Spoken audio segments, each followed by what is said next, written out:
Be patient with us in our presentation for those of you who are quite familiar with it as we talk about kind of some of the history and the background of the Navigator. And kind of go through an approach that's a little bit in the middle of the road, where we kind of are presenting for those who know nothing about the Navigator and those who know quite a bit about the Navigator. So we hope that this introduction today, these 2 hours, will really give you a good overview of who we are, what the Navigator is, what it does, how to access the tools and resources, and how to engage with the platform.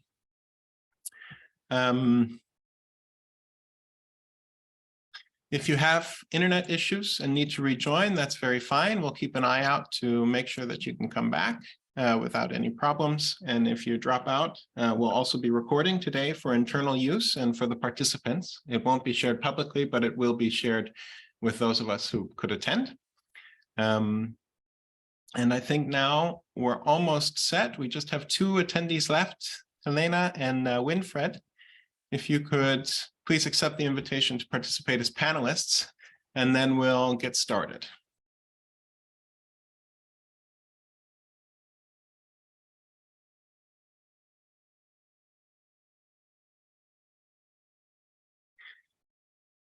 Okay, great. We'll come back to that in just a second. So I hope that my screen has come up and everyone can see my presentation. Once again, we'd like to thank you for attending today. And for those of you who are coming for the first time, we're very excited and glad to see you. And of course, for those that we know well, it's always wonderful to be together. We'd like to also thank all of those who have been involved in the Navigator initiative previously, including the Indigenous communities and those who can't be with us in this webinar for their participation, their contributions, and all of the work that they do to make the Navigator such a success. They've been absolutely instrumental in driving this work forward, and we're very excited to have you join in that process. So the Indigenous Navigator, Data by and for Indigenous Peoples, is an initiative of 5 organizations. ENG, the International Work Group from Indigenous Affairs, which is where Anna and I are from. I'm David Berger. I'm an advisor with ENG. And then Asia Indigenous Peoples Pact, Forest Peoples Program, Tebteba, the Danish Institute for Human Rights, and ILO were the founding steering committee members. We'll talk a little bit more about who they were in the beginning and who we are now. But this is a brief overview of who the steering committee members are. And our agenda for today is to do a round of introductions. We'd very much like to know who each of you are and where you're coming from. We'd like, please, if you could, in your introduction, to mention your name, the organization, and the country, and if you've been working with the Navigator previously or not. Then we'll move into an overview of the Indigenous Navigator's process so far. This will include a brief introduction to what the Indigenous Navigator is, how it works, and where it came from, what the mission was, and what the need was that saw its development. We'll also discuss a little bit the scope and plans for this next phase of the Indigenous Navigator, which we're kicking off now, which is the 2022-2025 phase. And then we'll start to get into a little bit of the nitty-gritty, which is the exciting part for me, which is a hands-on tour of the Indigenous Navigator's website, which includes new resources and the redesign, and then getting into how you would actually interact with the Navigator's questionnaires, how you can download them if you want to do them on paper, how you can engage with specific domains or areas, and we'll talk about what each of those are. How to create an account, how to create a survey, how to add co-respondents to work as a team on it, and a little bit of the methodology behind conducting the national and community surveys. And we'll hopefully end the 2 hours with a little bit of discussion. Throughout, please feel free to ask questions. You can either raise your hand, which you can do in your Zoom toolbar. And I have on one screen, I have your faces, so I'm sorry if I'm looking side to side. It's because on one side, then I can have Zoom open and I can see you. And on the other, I have the presentation. But please, if you have questions, raise your hand or feel free to unmute and interrupt to speak. But this is our agenda for today. And I'd like to get started. So I want to talk a little bit about the background of the Indigenous Navigator for those who are new to the initiative, which is that in 2007, the UN Declaration on the Rights of Indigenous Peoples was adopted and finally brought forward in the UN General Assembly. And from that moment, when the negotiations that took almost 20 plus years finally concluded and it was finally adopted, there was a call and a need for Indigenous organizations and experts to be able to contribute data, but also a demand on states to disaggregate human rights and development data in order to uncover injustices and social exclusion, and to use the UN DRIP, the UN Declaration on the Rights of Indigenous Peoples, as the core document to develop that. So the UN Permanent Forum then, after adoption of the UN Declaration, has also called repeatedly for enhanced monitoring of the Declaration, including through disaggregated data. There are over 130 recommendations from the sessions of the UN Permanent Forum that are specifically tied to calls across the UN system and to states to disaggregate their data on Indigenous peoples. But there was this need to develop a specific set of indicators for assessing its implementation in a systematic way. And a working group was formed in 2010 in order to do that. And that was the core of what would later become the Indigenous Navigator in 2014. So the Navigator emerged in response to these discussions and these demands, both from civil society, Indigenous organizations, as well as academia and experts, and the Permanent Forum in the UN system, calling for a way to monitor the implementation of the UN Declaration, but also monitor the human rights situation for Indigenous peoples. So the Navigator emerged of that. And as I mentioned at the beginning, it was a collaboration of the Asia Indigenous Peoples Pact, Forest Peoples Program, the International Labor Organization, the International Workgroup for Indigenous Affairs, and the Tep Foundation with the Danish Institute for Human Rights. So these 6 organizations came together and formed the steering committee that then built the structure, the tools, and the framework of the Indigenous Navigator. The tools then were tested in collaboration with partners in Cameroon, Kenya, Suriname, Peru, and Nepal and Thailand in 2014 to 2015. This was the first pilot phase where we refined the tools and the framework. And then from 2017 to 2021, the consortium was working very closely with partners in Bolivia, Colombia, Peru, Suriname, Bangladesh, Cambodia, Nepal, and then added Norway, Sweden, and Finland, the Philippines, Cameroon, Kenya, and Tanzania in terms of applying the tools. So this was a period of expansion, ensuring that the pilot work, the framework, and the tools could be used across a broader context. And this ongoing work includes community-based generation of data on Indigenous peoples' human rights and development situation. And you'll see some of the products of this data, how it's been used for advocacy a little bit later in today's discussion. But it's also been very useful, integral in terms of national and international advocacy work, not only in presentations, for example, at the high-level political forum or the UN Permanent Forum on Indigenous issues, but also in the expert mechanism on the rights of Indigenous peoples or the Human Rights Council, in presentations, in submissions, in comments. So it's really quite useful data, alternative data that can supplement kind of the official narrative from the states.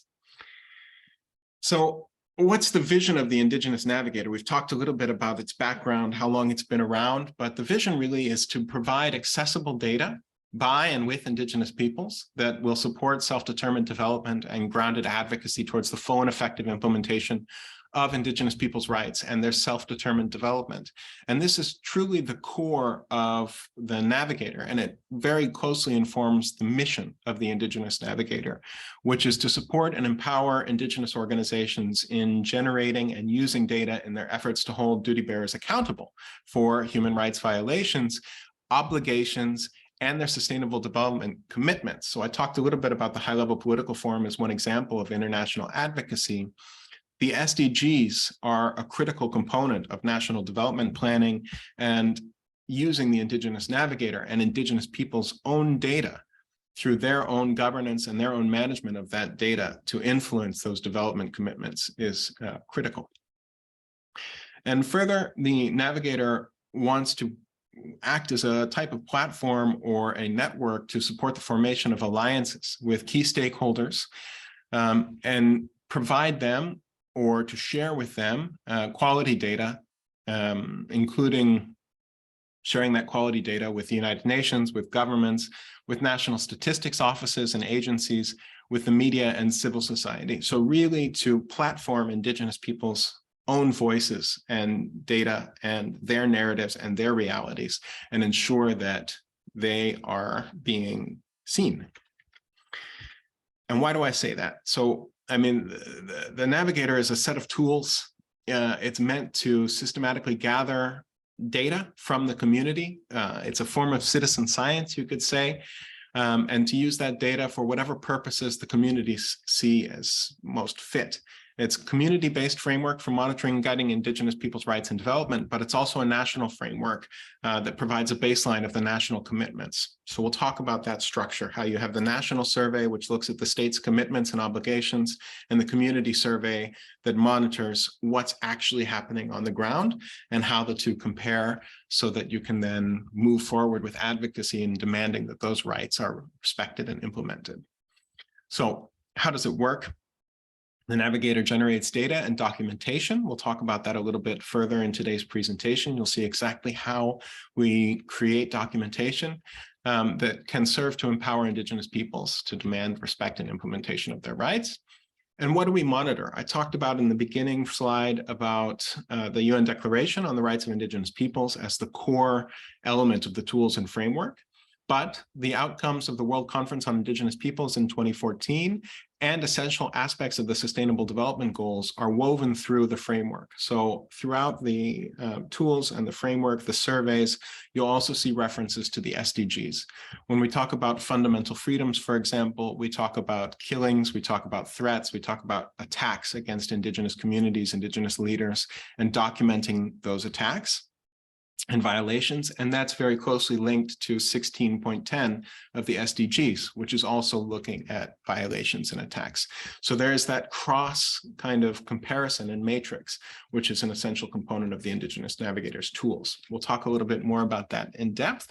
Right now, I'm just trying to kind of follow the red thread or the narrative of what we are. And please, if I'm going too fast or if it's too much, or if you have questions about some of these specific points, feel free to speak up or to ask. So given how the Navigator works and what we've done so far and the previous phase where we were working in 14 countries, what are the challenges that inform this coming phase, which we're kicking off kind of today, is that knowledge gaps still persist in understanding the social and economic situation of Indigenous peoples. Census data in many cases is non-existent or insufficient. It often leaves Indigenous populations statistically invisible in public planning. Many Indigenous peoples lack a comprehensive analysis of their situation, as well as self-determination and control over that analysis and the data. And duty bearers lack both awareness and adequate data on Indigenous people's needs and concerns on multiple levels, from both grassroots community-based consensus building to regional and national government development plans. So to help address that, we identified that disaggregated data remains a key challenge. As I mentioned, the Permanent Forum has also identified this with over 130 recommendations calling for the disaggregation of Indigenous people's data. Indigenous people's rights continue to be violated. For those of you who have followed the Global Witness report about the killings and attacks, you see that Indigenous peoples are still disproportionately represented in killings against land and environment defenders, but land rights are violated, cultural and traditional rights are violated. And Indigenous peoples continue to remain invisible, particularly in development linked to the SDGs. If they're mentioned at all in the VNRs or in the SDG process by states, it's often very superficially. And Indigenous people's voices and knowledge remain unheard and remain not included in many discussions. They don't have a seat at the table. So looking forward into this phase, we want to build on the progress of the 2017 to 2021 phase. And we want to reaffirm our commitment to contribute to the full and effective recognition and realization of Indigenous people's rights by providing accessible data by and with Indigenous peoples, capacity and resources to collect that data, but also to use that data for advocacy and to conduct self-determined development and capacity to conduct that advocacy. So 4 of the key outcomes are high quality, reliable data on Indigenous peoples' rights and development are available. And that's part of where the portal sits, uploading the data, making it visible, making communications and news and analysis and sharing it on social media, but also sharing it in terms of official publications. That's evidence-based knowledge products and documentation generated through the Navigator, have influenced key human rights and sustainable development processes. And the consortium is strengthened through the inclusion of additional partners, reaching out and broadening that network, particularly looking at the role that national human rights institutions, national statistics offices, and civil society networks can play in ensuring that Indigenous peoples' rights are respected and implemented. But we also want to make sure that the local component is addressed, ensuring that Indigenous target communities have capacity and resources to pursue their self-determined development. So what does that translate to very tangibly for this coming phase? It's a geographic expansion. We'll be adding 14 new countries with national surveys over the coming 3 years. And this is working to ensure that a baseline exists for future Indigenous communities to compare against. So what is the current legal framework, the current legal standard on the books in each of these countries? And then how does that actually compare to the reality on the ground? It also covers the development of additional thematic modules, providing supplemental data on key topics raised by Indigenous peoples themselves. There has been a call in the previous phase for more data and more questions around climate, around biodiversity, and around the impact of business operations, but human rights and environmental due diligence. And we want to ensure that we provide continuous support for a proven intervention methodology, which is data collection, the use of that data for advocacy at the local, regional, and global levels, and a small grants facility that can bring some support back to those communities. So I mentioned the pilot countries, which are these in the light color. These were the first countries where we worked in 2017 to 2021. And we then added Sápmi with the Sami peoples, which adds Sweden, Norway, and Finland. Unfortunately, because of the crisis, as you can imagine, we can't include the Sami who are in Russia. And our proposed expansion includes these countries, which are in white. And so these are the countries where we will be conducting new national surveys and some new community surveys in the coming 3 years. Okay, I know I'm moving very quickly, so please, if there are any questions, just jump in. But this is an overview of our domains: self-determination, cross-border contacts, cultural integrity. And these domains are based on or come from the UN Declaration on the Rights of Indigenous Peoples as the founding document. And then they are broken up and divided into these domains. So when we talk about the additional thematic modules that have been called for by our partners, these are climate, biodiversity, and human rights, environmental due diligence. These are added into these domains. So when we talk about a domain, it's a set of questions, right? It's kind of a collection of different questions that address a thematic issue, like cultural integrity. So that includes the safety of your language, whether it's vulnerable or whether it's secure or whether the language is going extinct. That's included within cultural integrity as a domain. So when we talk about climate, if we look at environment, or when we look at lands, territories, and resources over here on the left, right, then climate questions, climate tags and domains will go inside of that primary domain. So we'll be adding additional questions over the next 3 years that help to address that. But a lot of that already begins. So I've gone a little bit over time, but we're still doing quite all right. So I want to pause now. I think actually I've gone a little faster than I expected, which is fine, and ask for any questions or clarifications. I know it's quite a lot in terms of the background and where the navigator kind of comes from. It's kind of a lot of different things all included. But please, I'd like to hear your thoughts or reflections, or if you need a little bit more information on anything.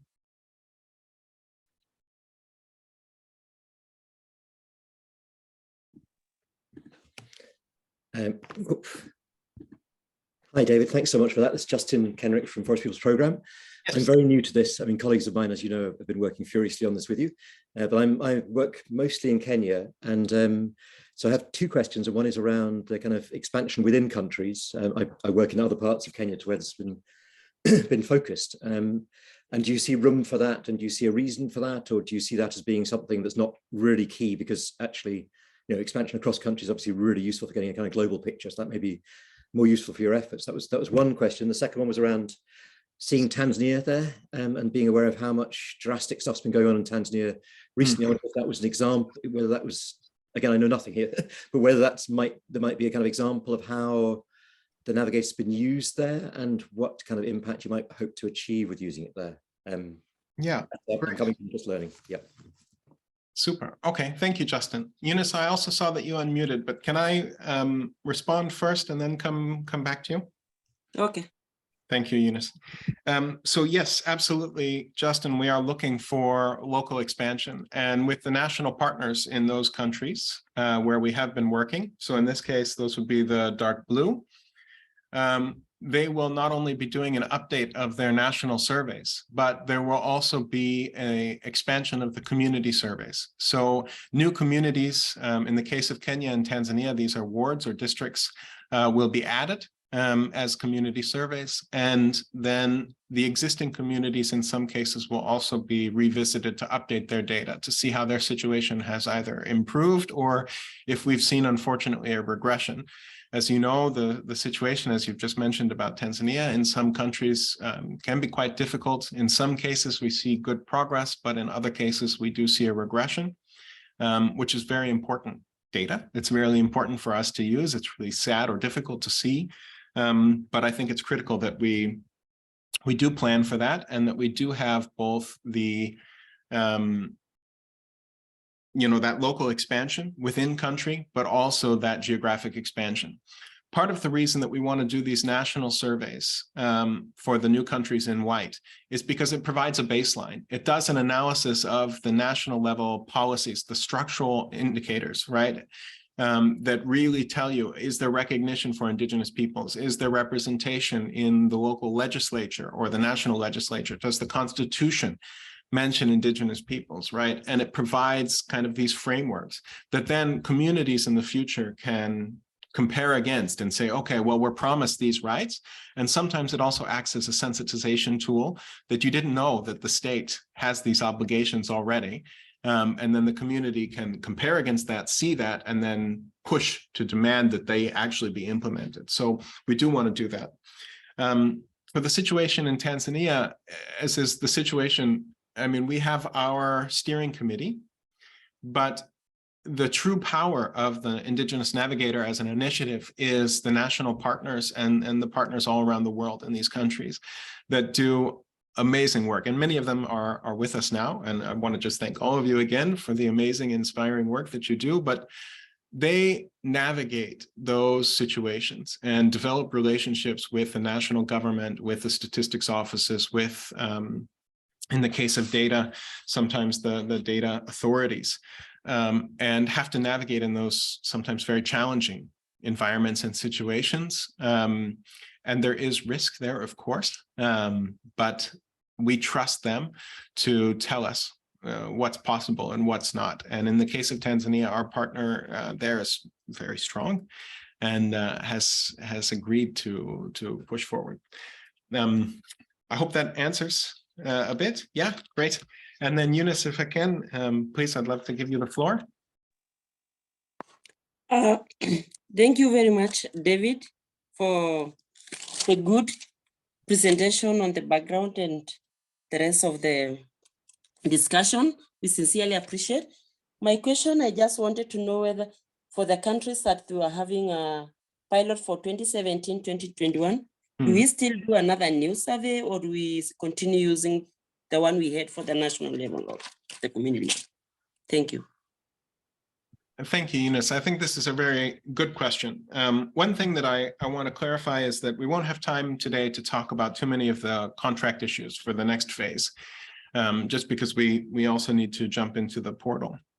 But Anna who is on the call with us, is the best one to answer about that, about using the national surveys and the community surveys to inform the pilot projects.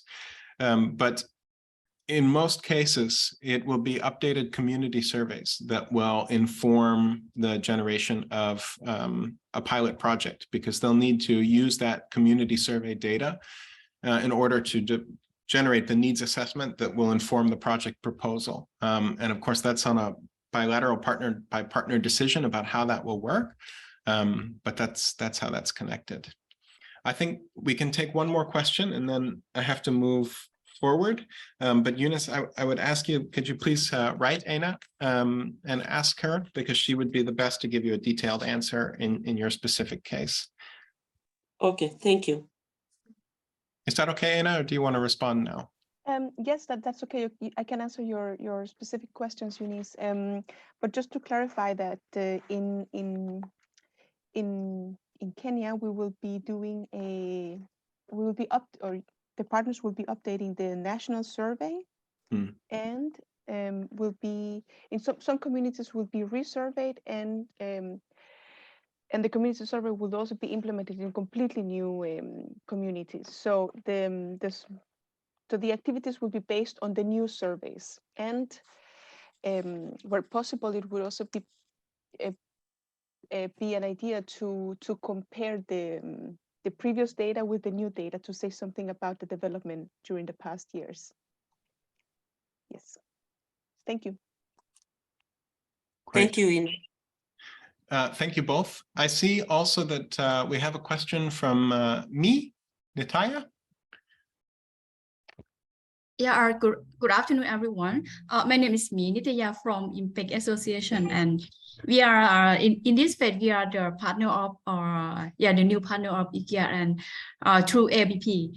Yeah, I just would like to learn that are there any chance for us to learn from the pilot project area of the last project now, because it is very good for us to learn their experience and compare in the new project area. This is just what I just would like to have a question. No, thank you, Mi. I think that's very important, particularly because Thailand was one of the pilot projects in 2014 to 2015. And that data still exists. It's on Tableau, which is hosted by AIPP. And it provides some learning about the initial process. But of course, the project and the initiative has evolved a little bit from that. And we're hoping to do some webinars, some regional webinars, to exchange experiences about what it's been like to actually conduct the surveys and to work in the communities and to do advocacy with your National Statistics Office, with the National Development Commission, and trying to share those best practices, share some of those experiences. We do have a couple of publications, but they're a little more general. For example, the experiences of implementing the Indigenous Navigator. I think it's actually implementing the Indigenous Navigator experiences around the globe, which includes quotes and quite short. It's only about a page and a half for each of the 11 core countries about what their experience has been, what challenges have they encountered. But we are hoping to do a little bit more of a virtual exchange where we're able to share some of that once the project gets more underway. I apologize in my excitement because this is very exciting for me. I skipped over the introductions, which is terrible. I do apologize for that. So I will stop the screen sharing. And I would very much like if we could do a round of introductions. I do apologize for that. I'm just so excited to jump into this. So I hope you'll forgive me. But perhaps I'll start. My name is David Berger. You've been listening to me now for half an hour. And I'm an advisor with IKEA, and I've been working on the Indigenous Navigator since 2018. When you introduce yourself, please introduce your name, the country and organization that you're working with, and if you've been working with the Indigenous Navigator. Let's see how we can do this. I think the best way is to just go around. So Anne, if maybe I could ask you to introduce yourself, Anne Samante. Thank you very much, David. And thank you for the great presentation. My name is Anne Samante. Sorry, I joined, I think, like 10 minutes late. I'm away and I'm in Washington, DC, and it's 4 a.m. here, so 4:35 right now. So I'm sorry that I joined a bit late. I work with MPIDO, and yes, we were in the pilot phase, and now we are implementers again in this other phase. Many thanks to IFGIA for supporting this project. And yeah, looking forward to have a very smooth implementation of this other phase. Thank you, David. Thank you, Anne. And now the next in the list is Durga. We're just going alphabetically down the attendance list. So Durga, if you would. Hi, everyone. Namaste. This is Durga from Nepal. And I'm working with Indigenous organization. We call it Lawyers Association for Human Rights of Indigenous Peoples. And we are the one who is implementing Navigator project, I think, from the beginning. And it's really good to see you here. Thank you. Thank you, Durga. Could I now turn to Easter from ILEPA?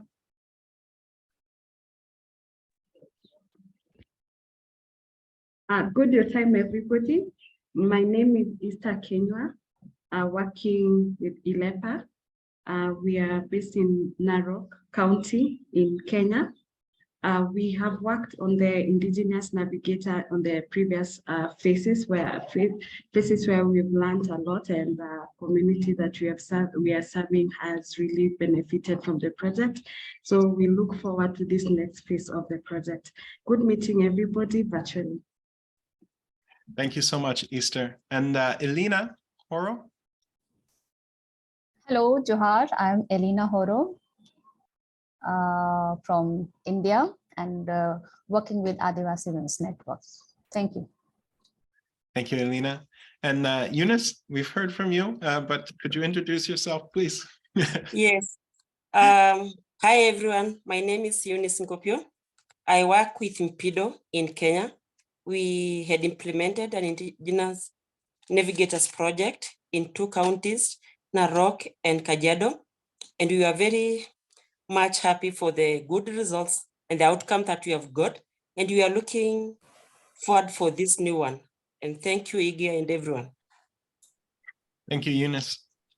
And Helena Halang?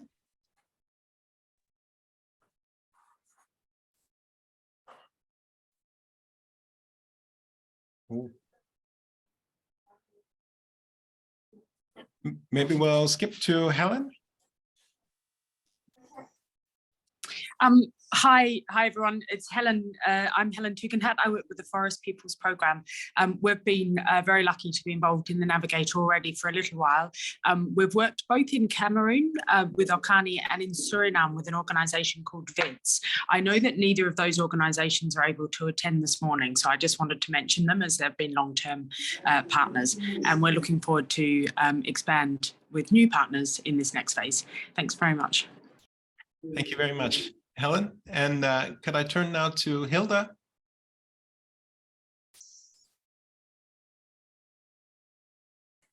Hello, good afternoon from Malaysia. I'm Hilda. I'm working with JOAS, Indigenous People Network of Malaysia. So this is our first time to work with IFGIA for the Indigenous Navigator, and thanks to AIPP. Nice to meet you all and look forward for our good result of this coming project. Thank you. Thank you so much, Hilda. James Twala?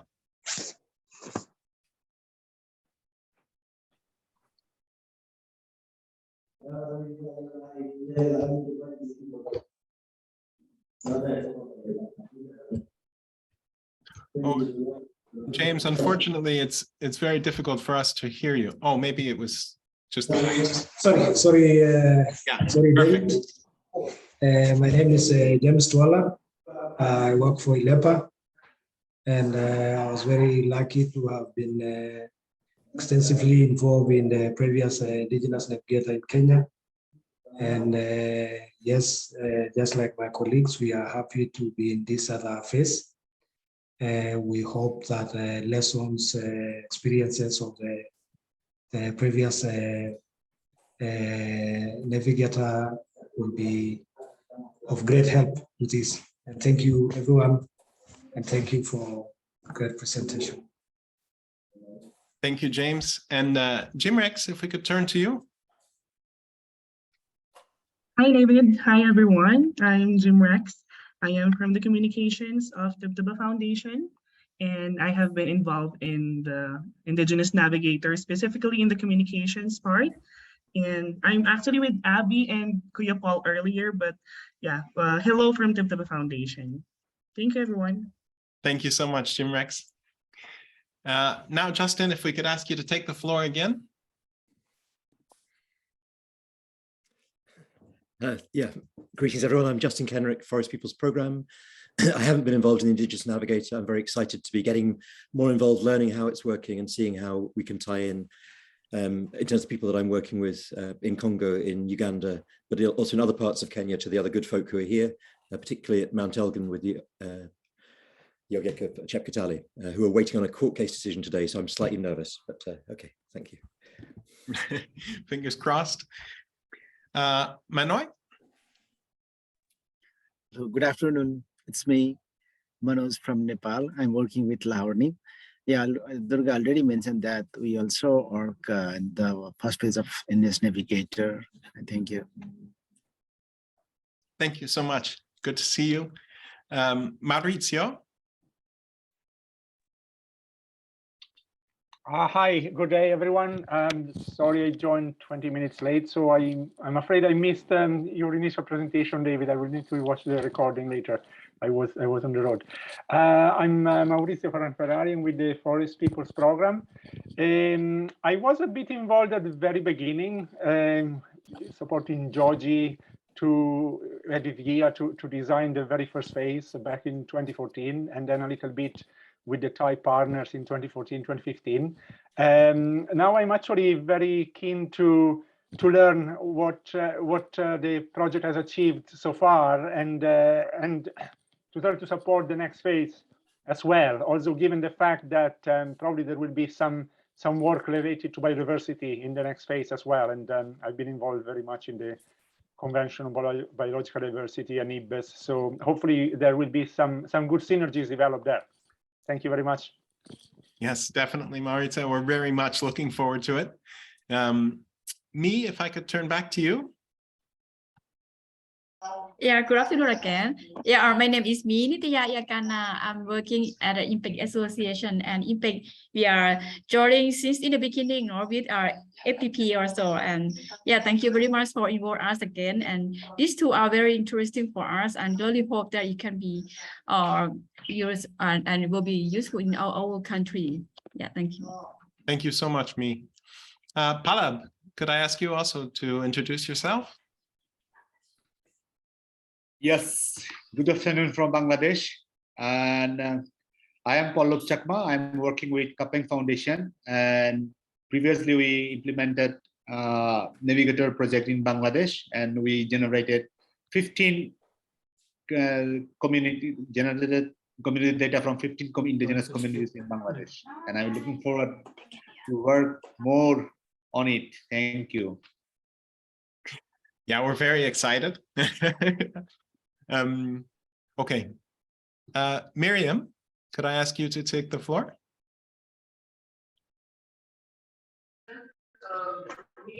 Hi, David. Yes, Yun. Are you hear me? Yes, I can hear you. Yeah. Yun?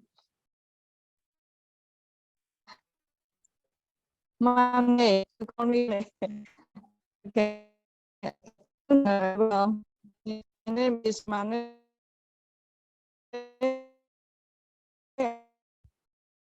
Your connection is breaking.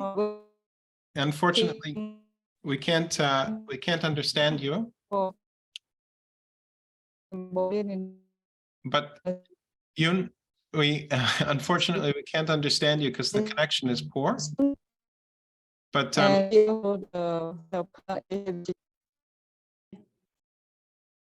sorry, Yun, we can't understand you. But Yun Min is the executive director for SIPA, which is the Cambodian Indigenous Peoples Organization in Cambodia, and she's been part of, and SIPO has been part of the Indigenous Navigator in the previous phases, and is working very closely with AIPP. I'm sorry that the connection is a bit poor, but thank you so much for being here. I hope that you can hear us. Yes, I hear you now. Sorry, my connection. Oh, okay. Thank you, Yun. And Miriam, if you could introduce yourself.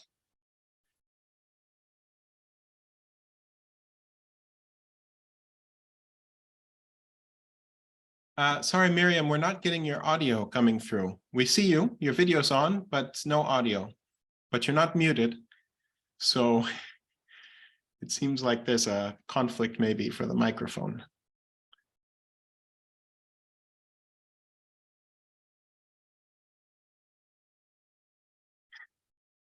Well, just because I want to keep us on time, while Miriam works on her microphone, Robbie, would you introduce yourself?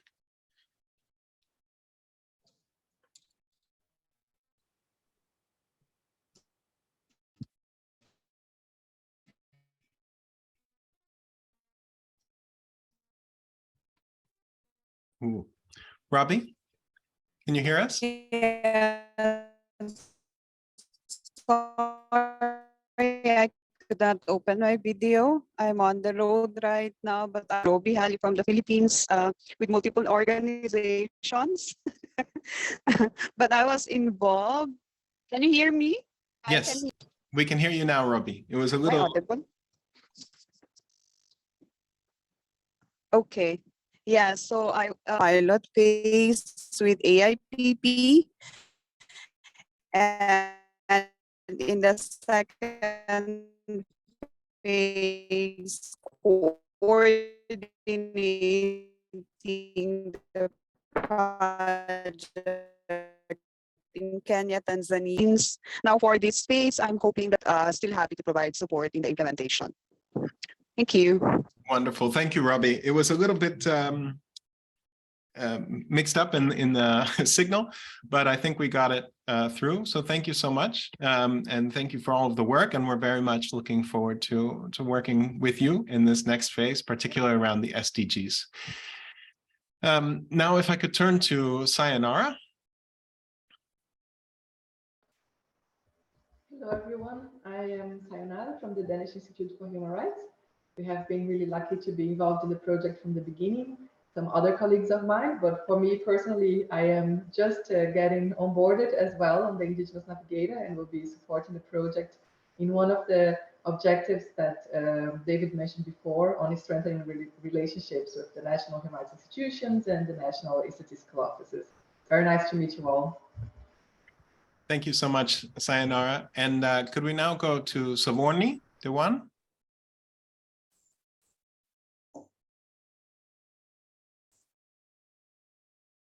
Hello. Yes. Hi. Hi. Good afternoon from Bangladesh. I'm Savorni. I'm working with Kapeng Foundation. Thanks. Perfect. Thank you so much, Savorni. And now we also have Shoel from AIPP. Thank you, David. Thanks, everyone. I'm Shoel Hajong from Asia Indigenous Peoples Pact. It is good that we are starting our journey this time with 7 countries, including 4 country partners. Nice to meet you all. We are also excited. Thank you. Thank you so much, Shoel. Soshea from SIPO.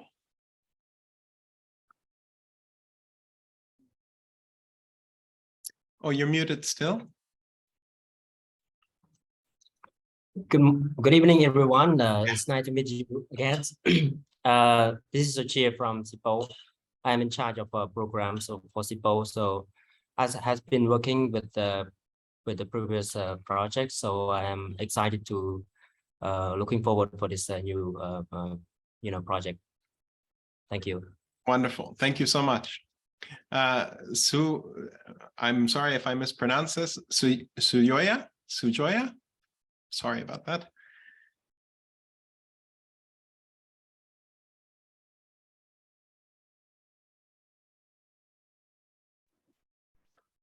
Hello, everyone. Hello. I'm from Bangladesh. I am working with Kapeng Foundation. Nice to hear you all. Thank you. Wonderful. Thank you very much.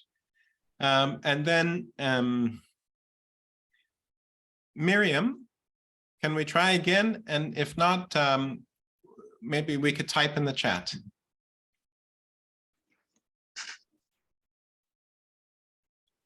No, unfortunately not. Maybe you can introduce yourself in the chat if that's all right, but it is nice to see you. And then Uzal, would you be so kind as to introduce yourself?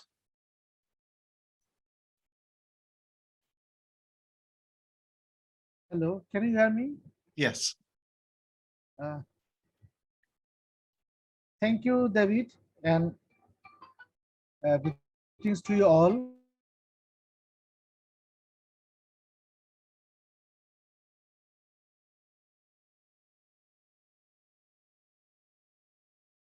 Great. Thank you. Thank you, Uzal. Thank you, everyone, for going through and introducing yourselves. It's so wonderful to have that introduction. Of course, it's not the same as being together, but at least it makes the virtual space seem a little bit closer. In the attendees, we still have Penina and One Pen. Hopefully they'll be able to join us as panelists and to introduce themselves, but they're also very welcome to introduce themselves. And Miriam, thank you for introducing yourself in the chat. Just for those who haven't seen it, she's from FIDS in Suriname. Wonderful to have you.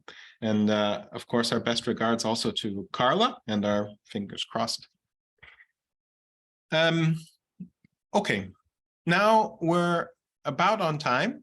I had planned to offer a 5-minute break, but I'll also stay on for that 5 minutes in case you have questions or you want to discuss a little bit more. But please take this 5 minutes and we come back on the hour to refresh yourself, to get a cup of coffee, to do whatever you need to do in this short break.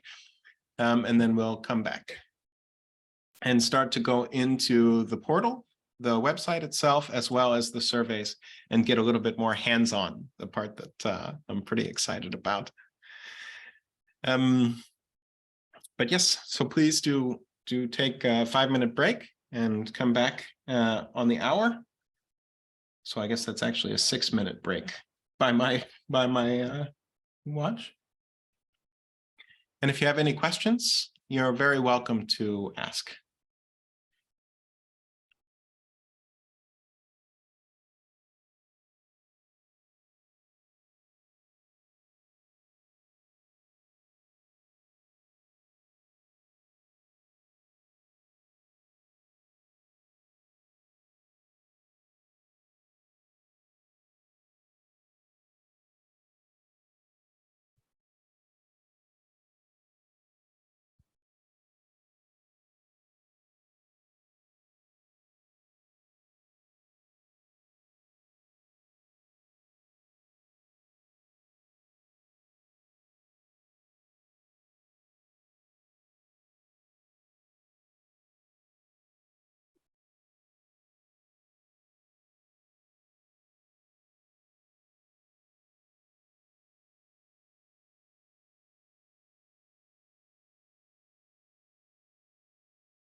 Great. All right, so we'll start to come back now from the break. So if you're just grabbing that cup of coffee or the last refill, headed back to the meeting. Hopefully we'll all be together again in just a moment.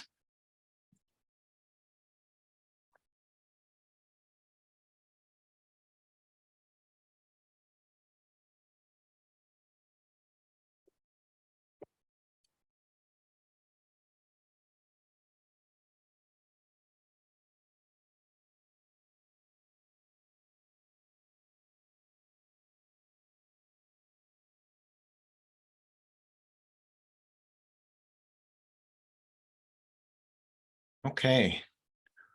All right, so I hope everyone has had a chance to take a short break to get up and stretch or whatever needed to be done in these few minutes. I'd like to also introduce my colleague. I introduced right at the very beginning of the call, but I think it's important that she also introduce herself, who is Anna Madsen. I think all of you know her quite well, but please do introduce yourself. Hello, everybody. My name is Anna, and I work at ENG, and I'm based in Copenhagen.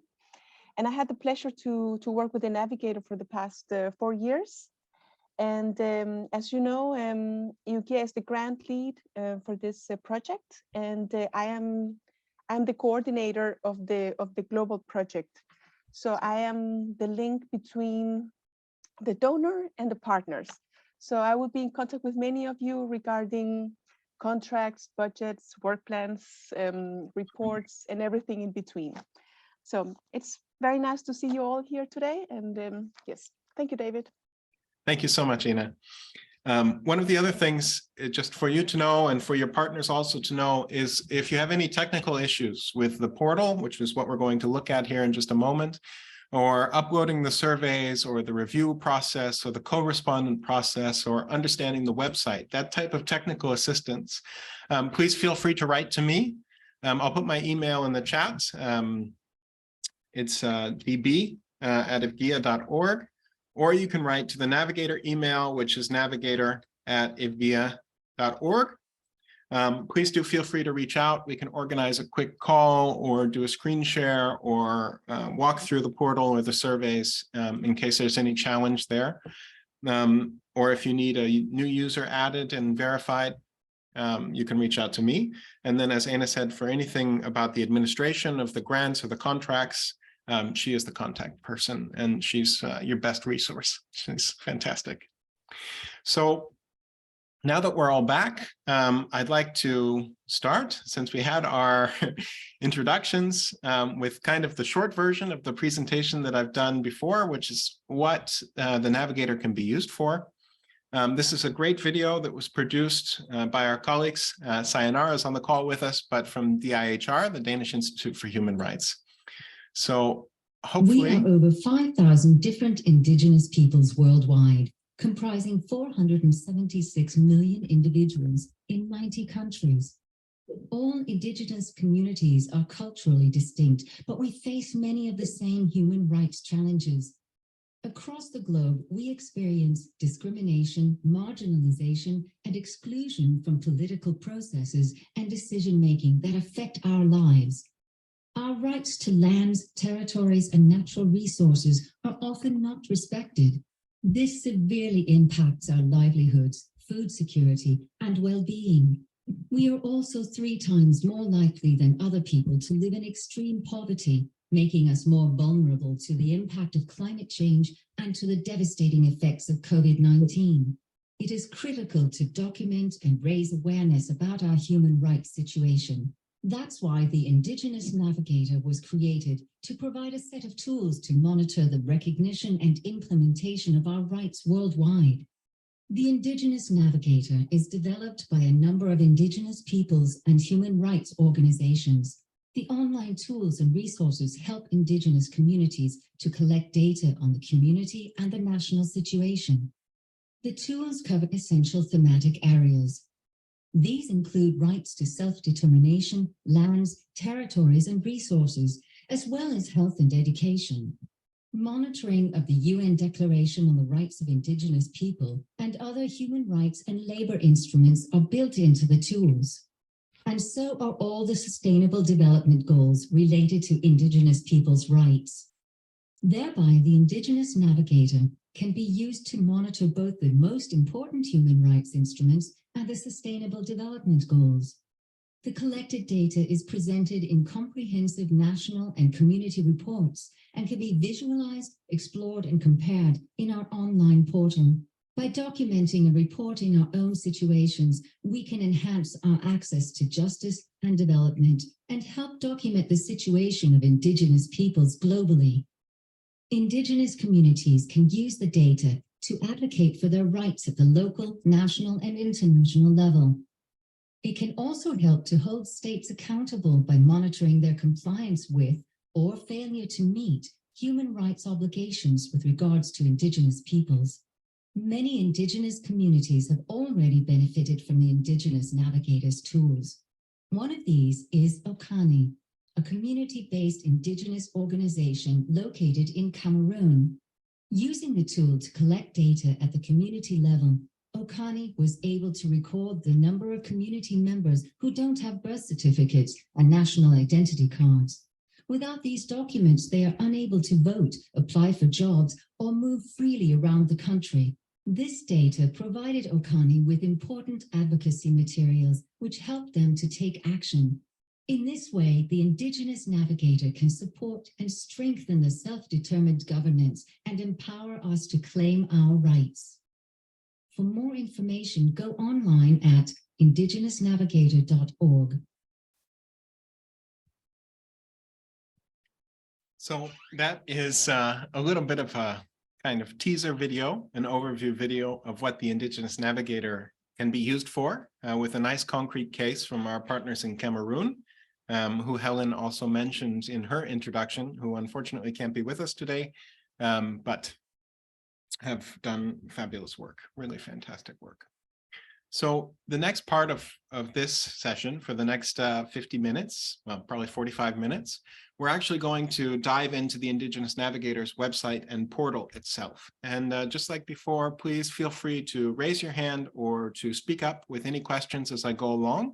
If I'm speaking too fast, or if you need me to slow down, or you want some more details about something, please feel free to ask. That's really why we're here. And I want to provide as much as I can to you. So hopefully you can see my web browser now. I'm using Chrome, but you can use Firefox, you can use Edge, you can use Safari, you can use any internet browser, and it will take you there. I have here just the 3 different URLs for English, Spanish, and French, which are the 3 primary languages of the Indigenous Navigator. But we just go to indigenousnavigator.org. And I think most of you will be familiar with the homepage, the landing page. But we also have the language selection here and here. So if you wanted to go to the Spanish page, you just have to click. And if you want to go to the French page, like for our colleagues from Cameroon, you can just click. And again, the page and all of the information is in the language of choice. We'll go back to the English page because today's presentation is English and tomorrow is in Spanish. If you have some colleagues or partners that would like to join the Spanish presentation tomorrow, please let us know. But for today, this is our homepage. It talks a little bit about what the Indigenous Navigator is, what our mission is, about the tool, how it's formed, its methodology, and you have access directly on the homepage to the new Navigator tools, which were developed last year in 2021 and launched. And so these include 3 different explorers: a data explorer for national submissions, a data explorer for community submissions, and an index explorer for all of the submissions, which allows you to compare the scoring between the national surveys and the community surveys and see the implementation gap. We also have the ability, which we'll do a little bit later today, to apply for an account, which you'll need an account in order to create a survey. You don't need an account in order to interact with the published data. But, Sorry, I got a little distracted. But you need to apply for an account in order to create a survey and to interact with the survey. So if you're going to be a respondent, which is the primary person who fills out the survey, or a co-respondent, which would be a colleague or a partner who would then go through, or if you want to be a reviewer to go through and review a survey, you'll need to create an account. Otherwise, the data, once it's published, is publicly available in these explorers. So we're just going to click on the National Explorer for now. You'll see here that you have different regional buckets, but selections. So you can pick, for example, to look at self-determination, and we can take South America as our example. You can also select the specific national surveys.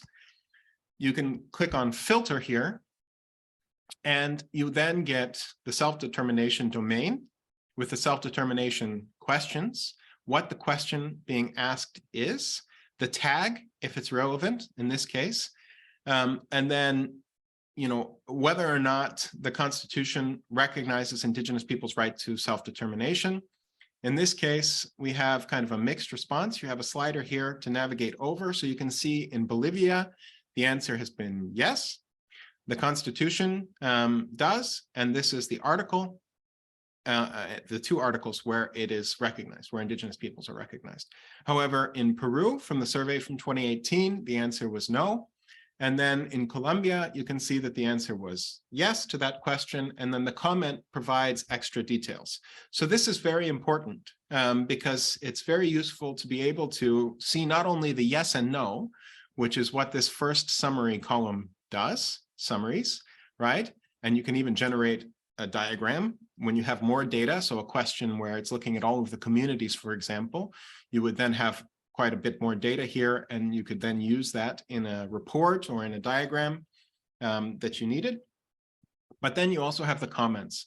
And the comments, as you fill in the surveys, are what contextualize the responses and give you the information that you need to understand what that question means, kind of the qualifying, or we would call it semantic data, that gives you more depth to the responses. So this is the Explorer. It's click and selection and then filter. You can also export your selection to a CSV file if you want to work on the data yourself, or if you want to import it or use it in a different format. Or you can share a link directly to that filter, to that if you want to have somebody else jump into the Explorer and see that data.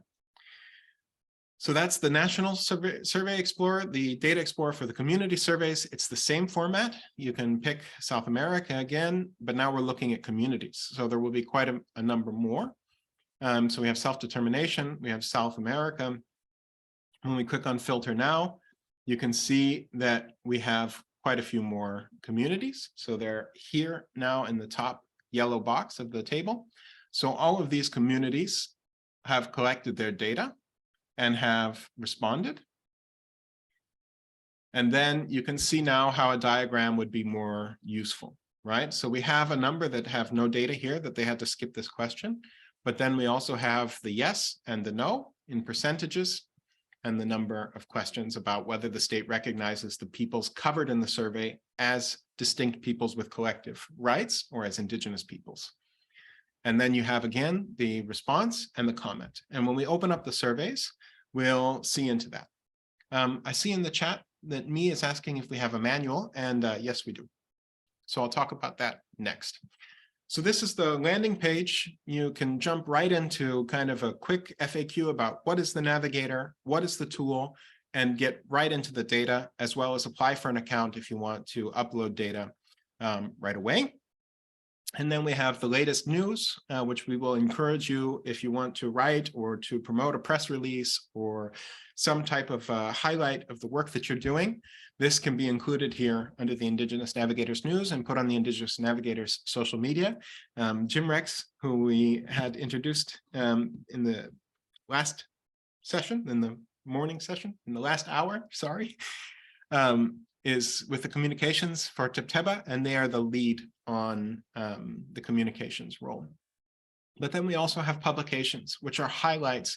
They're official publications from the Navigator initiative that talk about the situation. So we'll talk about that in a little more depth. This is the homepage. on the tools page, we have access to the index, the indicator framework, the PDFs of the questionnaires if you don't want to create an account, but you just want to see the questionnaire, and the tools database.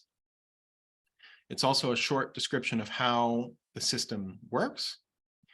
When we talk about the tools database, this is it. The tools database allows you to interact with the tool outside of the survey. So without opening a new survey, you're able to, again, using self-determination as the example, able to pick a domain from the 12 domains.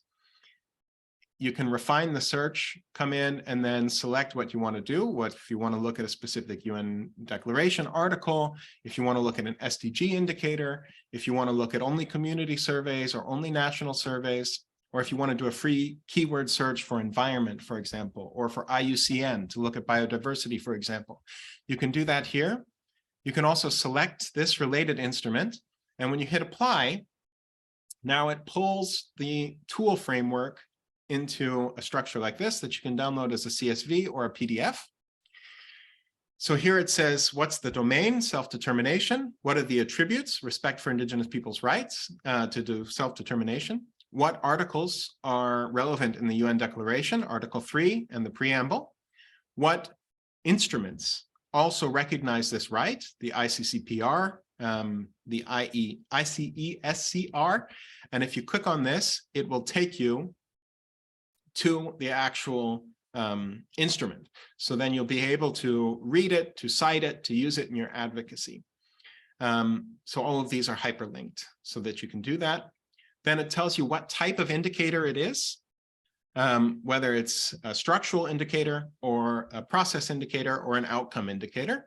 And then it tells you what the question asked is, whether you're being recognized and what peoples are recognized, and then what the guidance is. So what is the guidance? What is the kind of background information that you need in order to be able to answer this question? So every question has this.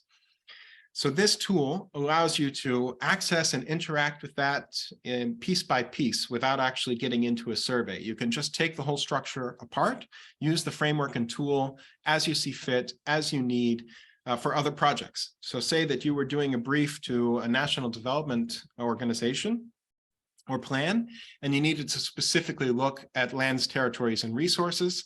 You could click on that. You see it turns green. You could hit apply. You could see if there are relevant questions, and then you could create your own questionnaire or use the structure, the framework, the tool as you need to, as you see fit, with the guidance, with the response, with the matrix of where it's linked to the other international instruments. So this is quite useful in that sense. And it's located here under tools in the tools database. Then when we look at data, and I can't click on the top of my screen because the Zoom bar is there. Sorry, let me just move this thing. Okay. If we click on data, then you'll see that you have access to the data portal. If you click on that, it will take you to this page, which says, here's the portal. If you want to collect and upload data, you have to have an account. There's tutorials on how to create an account with video guidance about how to do it and a manual to answer Mi's question, both a video manual and a written manual. If you already have an account and you need to sign into your account to work on your survey or to review a survey, then you need to sign in here at /user. And then it links to the Data Explorer. And we've talked about the Data Explorer, but we'll talk about the surveys a little bit more. Then beyond data, you have the Resources tab. And we talk about monitoring, but here we have publications. So you can see some of the official publications that have been produced. So for example, we can take this great publication by our friends in Nepal from Lahunip, which is assessing the impacts of advocacy initiatives on Indigenous people's development agenda. You can see that it's branded, it's a knowledge product that's being produced by Lahunip through the Indigenous Navigator. You have access to it and you can download it and jump in. And have access to an outcome and use that documentation as you see fit, whether you need to cite it or you need to take a part of it. It's here, it's published, and it's available. And this is in the publications section of the website. Then under resources, we also have the tutorials. Again, we had it linked in the relevant areas when you're interacting with the website, but we also have a series of tutorials. On the portal, we have a video about how to create a user. We have a video about how to create your first survey and how to interact with the survey, which we're going to do together, but the videos are here for reference later. That's resources, tutorials. And then we have the Navigator framework and tools. So in the invitation, you received a link to a folder, and in that folder was each of these tutorials as a PDF, but they're also available anytime you need them here in English, Spanish, and French. And so you're able now to interact with these tutorials. They're labeled in the order that they can be used in. And then we also have some new things that are pretty neat. This one is the scoring methodology.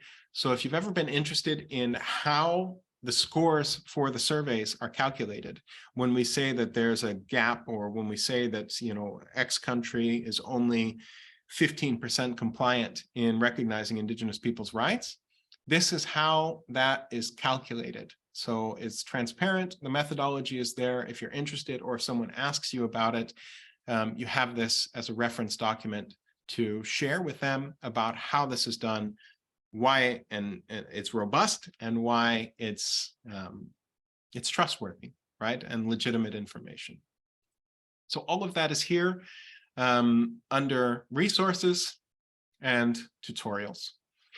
And then, as I mentioned, we also have a news section where we're able to share news from partners here. These are from our Sami partners in Sweden, Norway, and Finland. So this is the Sami University and the Sami Council, and we've put together a press release. That press release has now been published in 4 languages, and it's available here to be used on social media. So if you want to do something like that, or talk about or publicize your participation with the Indigenous Navigator, then you would contact Tebteba, Jim Rex, and myself, and we would be able to put this together, put it on the website, put it on our social media. The Indigenous Navigator has a Facebook, a Twitter, an Instagram, and a YouTube, and a LinkedIn. So if you want to promote it, if you want to have something like that, then we can do that. And then the last part is about what is the Indigenous Navigator, who is the steering committee, who are the consortium partners, and as we finalize the contract agreements and our partnership agreements, then you will have a conversation about how we add your logos and your information to the website, and if you want it to be public or not, but that all requires your consent. So that's a process that we'll get into once we're launched. But then when you're comfortable with that, you would be added here to partners around the globe who are implementing and working on the Indigenous Navigator. So that's a brief overview of the website, what's available here. And now we're just going to go very quickly into the survey. Before I create a user and show you what that looks like, I want to show you an end result, just a kind of a teaser of what happens at the end. So this is one of our more recent national surveys. This is Sápmi for Finland, of course, because it's a cross-border region. Then they've done the ones for the different states, but then covering Sápmi. So here you see, when you've created a survey like this, you see the title, the country, the year that it was completed, who the respondent is. This isn't public information, but it is information that's within the system in case we need to verify or authenticate the survey. The type of survey, this is a national survey. Visibility, this is published, so this is already publicly available, which is why I'm also able to show it to you now. I'll talk a little bit more about the system and the protections there, but first, this is a public one.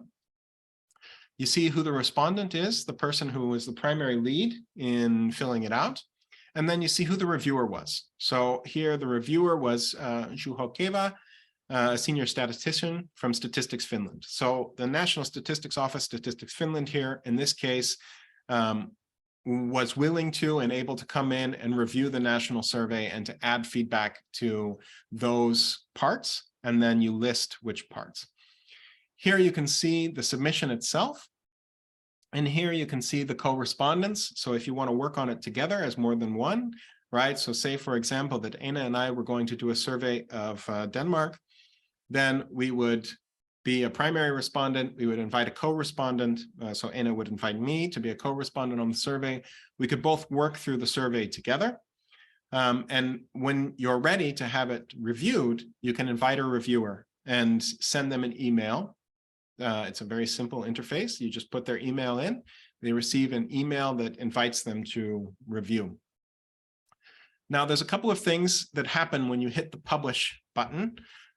Once the survey is published, you get access to a final report, but you can also access the submission. So I'll open this and then we'll look at the final report. So the final report is something that is private to you. You can publish it, make it public if you want. There's no restriction, but it is by default private to you, unpublished, only available to you. But it has much of the same information. So the organization, the respondents, the reviewers, when it was completed and when it was published.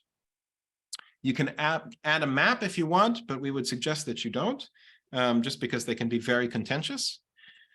Then it talks about the responses. So here in this report, you have an overview of the responses, and then you have a score. So remember when I talked about the methodology in the tutorial section, that is what this is calculated off of.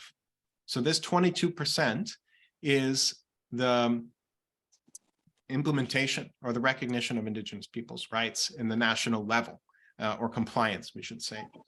So you have here, for example, self-determination, right? They scored at 27. In employment and occupation, they've scored at 50%. Now, when you have community surveys, then you'll have a comparison line in this chart. So I'll show you one of those in just a moment. Then you see very quickly facts from the survey, how many questions were answered, 115, 12 questions were skipped, and it's the first survey for Finland and for Sápmi. Then you have the gap and the areas, and you have some self-generated text that as soon as you hit publish, automatically comes in here. So you have an explanation, you have general information, you have self-determination, where they score, because this is the only national survey and there isn't a community survey, it says just the score here, 6. But you have the same thing that we saw in the Data Explorer. You have the question, you have the answer, you have the comment, and then this is available for you to use as you see fit in your responses or in your advocacy, and this is automatically generated. So that is the final report. And then this is what the survey looks like. So here you can see again, it's the same information. So you have the Indigenous Navigator, a national survey for Sápmi, Finland, Sápmi 2021. These are the tags. And then here you have who responded and when it was published and the level of completion. What's very important about this screen is that you have download options here. So you can download this survey as a PDF, or you can download it with the guidance, or you can download it with the guidance and the norms. And I'll explain what that is in just a second. So just because we've been using self-determination as the example all the way through, we have a completed survey here. This explains some of the guidance on the right. It tells you what the different colors mean. And here, this gray with the white, this means that the question has been skipped.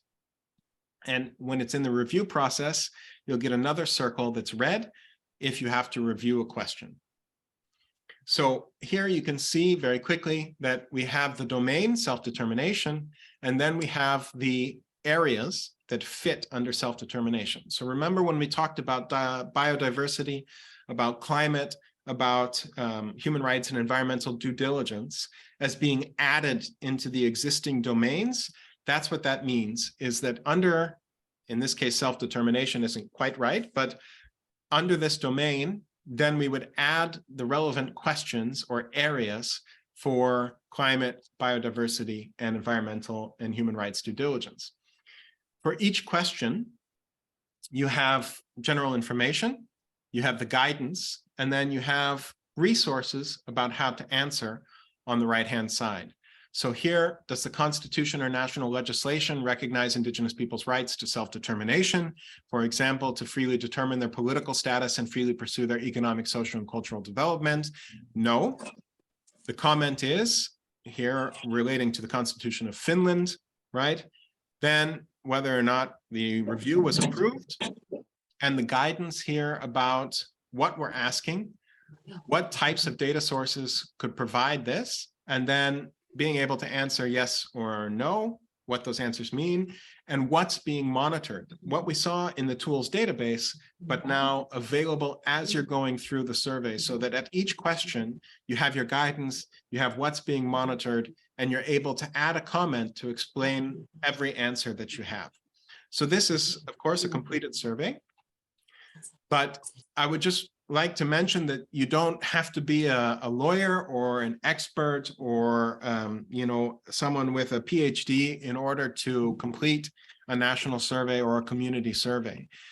This is just the case for this survey, but of course it is quite open and free for you to be able to answer. And that's why the guidance and these related, what is monitored, related human rights articles, concepts and resources, that's why they're all there, so that anyone can pick up one of these surveys, can start looking into the questions, and can have the reference information and material with them to be able to put together an answer without having to be an expert or a lawyer. Okay, that's a completed survey. Of course, when you start a new survey, it won't look like this. It won't be complete. So let me just take this off for a second. And I want to show you one more thing, which is I want to show you a final report that has communities, because I think it's very interesting for you to be able to see that. So for example, if we take our survey for our friends in Bolivia, who will be on our call tomorrow. I hope that you can see this. Yes. So here you can see, again, it's the same structure. This is the automatic report generation when you complete the survey. You have a score. In this case, the national score is quite high for Bolivia, 56%. I mean, quite high is relative, as you can imagine. But what's important is this section, the community profile. So in red, you have the national survey. In this bluish color, you have the average of the communities. So it takes the community surveys, it creates an aggregate, and it creates an average of the scores, and then it creates a regional average for South America. So this then allows you to compare your community or your country not only against the communities and see that gap right away in the final report, but also to see kind of how you're doing against the region. So for example, on health, or let's do employment and occupation, because it'll be the easiest to see. And you can export this chart. Sorry, just to say that you can download it as an image of your choice, or you can view it in full screen to see it much bigger. So if we look at employment and occupation, we have the national survey score. We have the community's average, which is a little bit less, so you can see there's an implementation gap. And you have the regional average for South America, which shows that in comparison to the rest of South America, for the data that we have, Bolivia is doing a little bit better, but there's still an implementation gap, particularly in terms of the full recognition of Indigenous. And you'll see also, for example, this one in health. On health, at the national level, in terms of policy, they've scored 100%. And you can click into this and see what responses have equaled that 100%. But you can see at the community level, the actual realization of that right by the communities, they're only reporting 26%, excuse me, 26%. And across South America, you can see that it's 24%. So this is available to you once you've completed surveys. And this final report with this type of comparison becomes available when there are community surveys to compare against the national survey.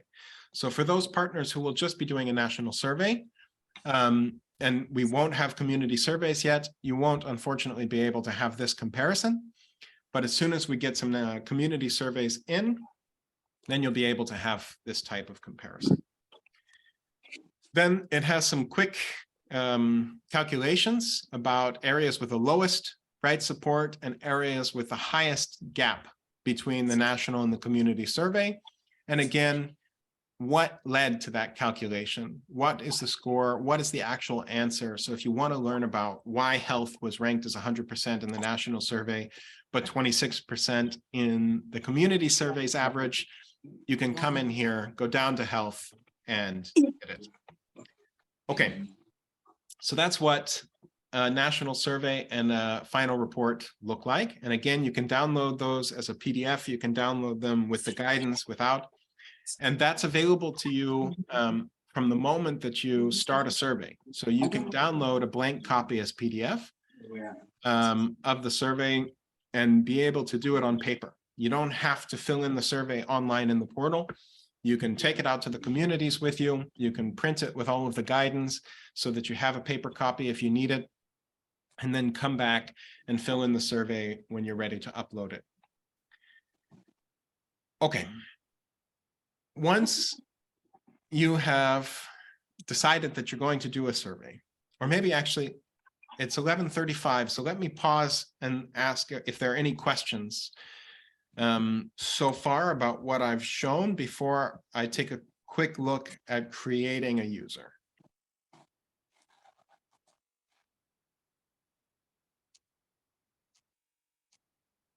No?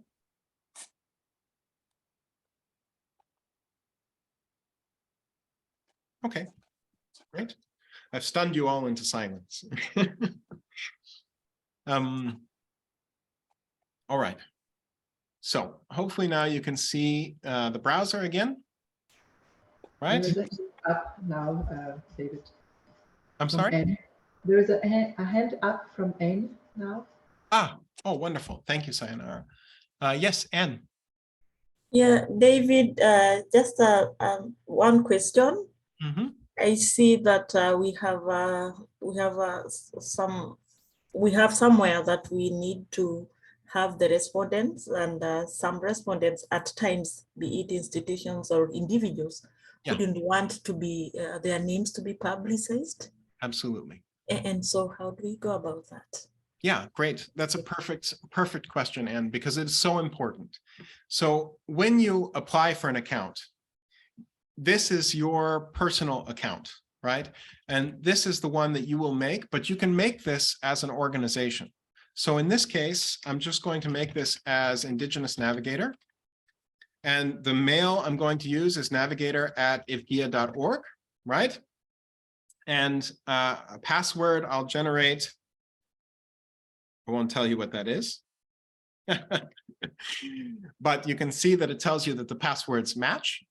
Then you select your country where you're responding from, in this case, Denmark, that's where I'm sitting. The organization, I'll just put IVGIA. The position, I'll just put advisor.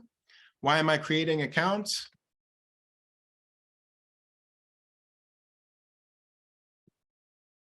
Right? And you explain each of these for you as a user to create an account. When you do that, you get a validation email, which will then come to me. And then I need to come in and authenticate the account. So it can take a day or two. Sometimes if I'm a little slow, I'm sorry about that, for me to find the account and then to approve it, right? So once I do that, then you will get an email, and the email will ask you to authenticate or to validate the account. And then once you do that, you can go to indigenousnavigator.org/user, and you can sign in. But your question, Anne, was more about for respondents to the survey, how, for those that don't want to be identified or want to be anonymous, how do they enter their information? In that case, it's pretty similar, right? You would just put the organization name or put a name that you feel comfortable with as the name of the user, sorry. So this is the email validation. You get this and you click on this link and it takes you and it says the account is created and you'll be verified. And I'm doing this in real time. So just a second here and I'll verify that account. And then we can look at what it's like to create a survey and how you can change this information so that someone can be anonymous like you've asked, or so that you can just use the organization name instead of their name. That's very fine. So this is going to be a respondent, exactly. So now we go back. Sorry, misclick. So now we come here to log in. We use the username that we've just created and the password, and we log in, right? So once you receive that email that says you've been validated and the user account has been approved, you get another email that says that it's live and that you've been invited. Then you go into a user, you log in, and you can create a new submission. When you create a submission, right now we're creating a survey submission. So when we're logged in, we can say that we're going to do a national survey, for example. We can title it. Oops, we'll just say this is national. Under organization, you can put organization, right? You can put the creation year, whether or not it will be public, right? So if you are worried or you want to complete the survey and get the final report, but you don't want it to be included in the public data set, so it would never go into the data explorers that we saw at the beginning of the hour, then you would select no, and then that would not be included in the public data set. If you select yes, when you're finished, you'll have the option to publish the survey. Then in the respondent description, you don't have to say anything about yourself. You can say, staff member from IVGIA, or not even that. You can just say IVGIA respondent, right? And so in this way, you don't have to personally identify yourself. Then you can add a logo for the organization. You can add a picture if you want, and you can create the survey. So now you can see here on the survey that the respondent here is IVGIA respondent, right? And it's tied to your account, your user here. But in the survey, right, when we click on show log, it says user Indigenous Navigator, right? Because we didn't put the name of the person. So if somebody wants to remain anonymous, they can use an organization name. You could put Impedo 1, Impedo 2, and give them access to the users that you create if security is a concern. So you can do that, and then it will be here in the log in that way to protect their identity. Now, everything in here is encrypted through SSL, but it's also locked behind your user and your password. So the only other person that has access to this is me from the IVGIA side, in case I need to provide you technical support. So when I log in, I can access the survey so that I can look at it with you and help you if you run into a challenge or you're not sure how to respond. But otherwise, the only person that has access to this is you as the primary respondent and anyone that you would invite as a co-respondent. And if you want to invite a co-respondent, right, and change their information, so here I'll invite myself as a co-respondent, right? So it's to the email address. So hopefully their email address isn't their name. If it is, then you'll have to find a different way to send it to them. And then once that's sent, just a second, my Outlook has to update. Once that's sent, they'll get an invitation to log in as a co-respondent and to create an account. And when they log in to create an account, they don't have to put their name.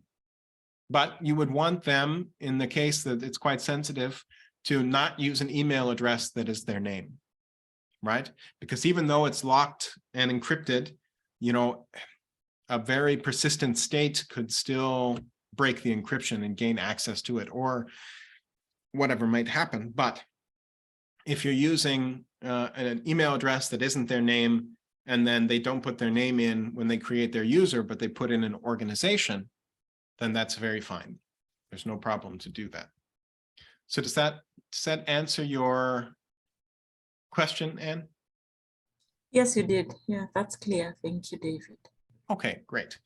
The other thing is that we take data sovereignty and data governance very seriously. So at any time, which is difficult for our data set, but we understand at any time, you can request us to take a survey down or to take it out of the unpublish it. Or if we need to edit this, so say, for example, that there is an attack or a threat against the primary respondent, you can come in and you can edit this and change this respondent description, change this information if you need to, in order to change what would be displayed here. So say, for example, I used my name, and then the government of Denmark decided that you know, they were going to do something. I could change that here and then have this become like this as the organization. Or if you decide at a later point that you would prefer to remain anonymous as the person who responded, then that is how you would do that. When you open a new blank survey, so you've created your survey like we just did, right? It'll have that same information. So the respondent will be an organization. So in this case, you could just say Impido. And then either for the reviewer, you can also do the same thing for the reviewer, is say reviewer from X organization. I mean, we want it to be as transparent as possible, but we understand the security concerns and protecting yourselves, particularly when it comes to sensitive data, like saying that a government is failing to meet its obligations. But you can see in a blank survey, all of these are blank, waiting to be started. And just like we saw on the Finland survey, we have self-determination, the guidance, all of this is included. One thing I want to show you here is when you first open the submission, your download options here are download the entire survey as a PDF, download the entire survey with all guidance, right? When you click into a domain and you go to download options, notice that this changes.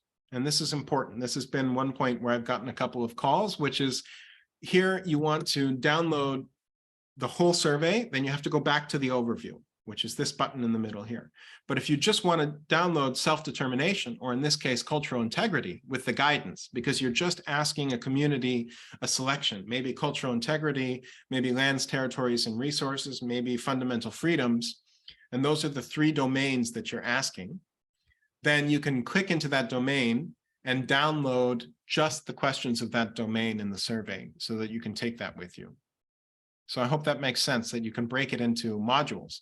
And then as you click in, right, that remains here for this whole domain. So when you change areas, these tabs, you still download the whole domain. But to download the whole survey, you have to be here on the overview page. Yeah? Okay. I hope this makes sense. I just want to download it with guidance so that you can see what this looks like.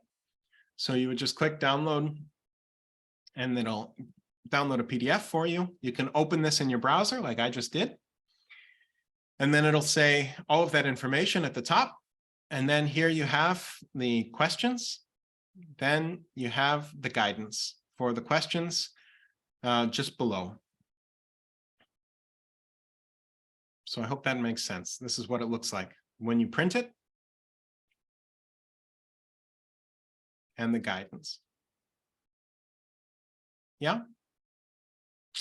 Okay. I think because we're almost out of time, we have 10 minutes left, and I'd really like to spend those 10 minutes discussing with you or providing extra information on anything that I went too fast through. So I will stop sharing my screen so we can see each other, and then ask you for your input about what you think, if it makes sense, if it seems accessible or not. And again, remember that you can write to Anna or I at any time with questions, and we'll get back to you as soon as we can. Sometimes it takes us a little while, but we try and get back as quickly as we can. But yeah, I'd like to take this last 10 minutes of wrapping up to hear from you. Do you have, what's your thoughts about the new portal, the new structure? Does it seem like it's something that's accessible? Is there something that you'd like us to provide you more guidance on? There are the video tutorials, which also walk through each of these things. But of course, sometimes it's nice to be on the phone with someone.